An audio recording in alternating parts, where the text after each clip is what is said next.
Гласът на погребаното сърце, том 2, Роланд Ризеа. Чували ли сте някога за гората, където кокичетата са били напръскани с кръв от деца? Можете ли да си представите какво мисли едно цвете, когато се чувства опетнено с кръв от дете? Бихте ли повярвали, че са донесли на своята тъжна земя сърцето си като приношение? Замислили ли сте се някога за изоставени цветя или масови ангели? Бихте ли искали да застанете до леглото им в часа на смъртта? Да видите как пият русата си от сълзите, които вече не са проляли. Това е като история, която земята пази в мълчание, като мъртво дете.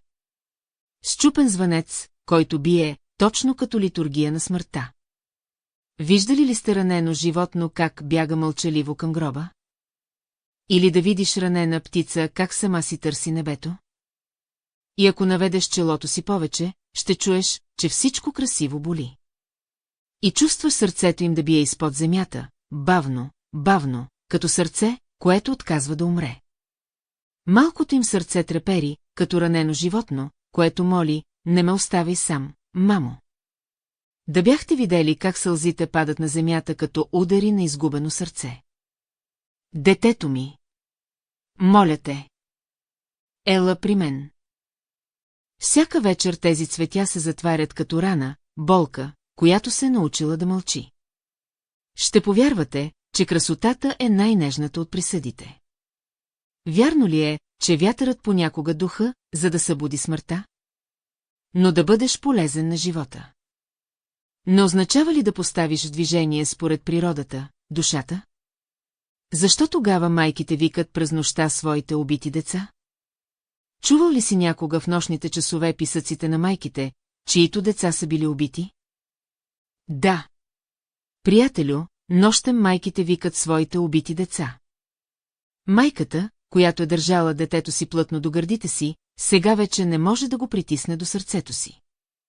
Той сега е далеч, далеч, в един гроб.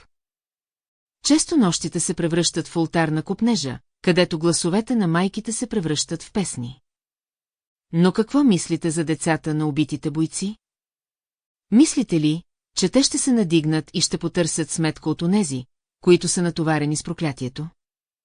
Читателю, усещаш ли и ти студената ръка на нашето минало, която излиза от гроба на нашите предци?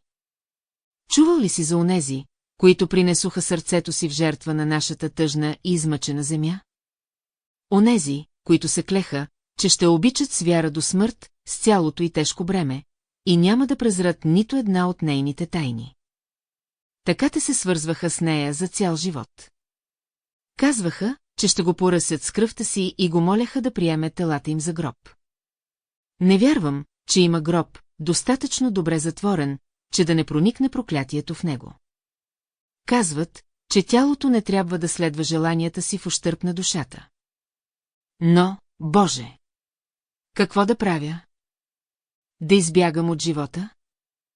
Да го възпея? Или да го оплаквам? Как да направя примка на болката? Животът ми. Всичко е пред очите ми сега, това, което ми остана, е повече от смърт. Впрегнат към страданието на живота, в края на желанието ми, сега вярвам, че ми е останал само въжето.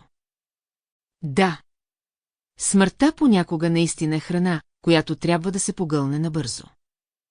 Живейки живота, сега трябва да го загубя в забрава. Знам сега, че даряването на привидна свобода е в основата си потискане на настоящата свобода. Няма удоволствие да знам как децата вървяха с големи крачки към гроба. Приятелю! В разгара на болката помогнете на душата си да намери равновесие, но не заповядвайте на писъка да излезе, но му позволете. Но не забравяйте, само доколкото ви позволява пиронът. Господи! Умът ми вече не слуша доводите на сърцето. Сърцето, стегнато от скръб, вече не може да се притече на помощ на ума ми. Мисълта ми вече не може да разреши противоречията на душата ми. Всичко е подредено само на пръв поглед. Като трибунал, съвестта ме подстрекава, призоваваме, изпращаме при себе си. Опрекваме, че правя добро на сила. Балансът на живота сега се управлява само от луди сили. Господи! Несъмнението, а сигурността ме води към лудост. Как да се оттегля от живота? Все по-трудно понасям ликвидирането на живота в мен. Няма доброта в хитростта. Мисленето ни играе най-лошата шега. Не виждате ли стръвта в дара? Умът е просто машина за производство на нещастие. Мисля, че неволно предадох същността на собствената си природа. Честно казано, за да разбера, трябваше напълно да се унищожа. Същността на живота ми сега се пресява през пещта на ужаса. Вече не мога да се карам с очевидните неща. Удоволствието е само стимул за понасене на страданието. Мисленето. Този ограничен предразсъдък стана затворник на моите усещания. От сега нататък цялата важност на живота ще трябва да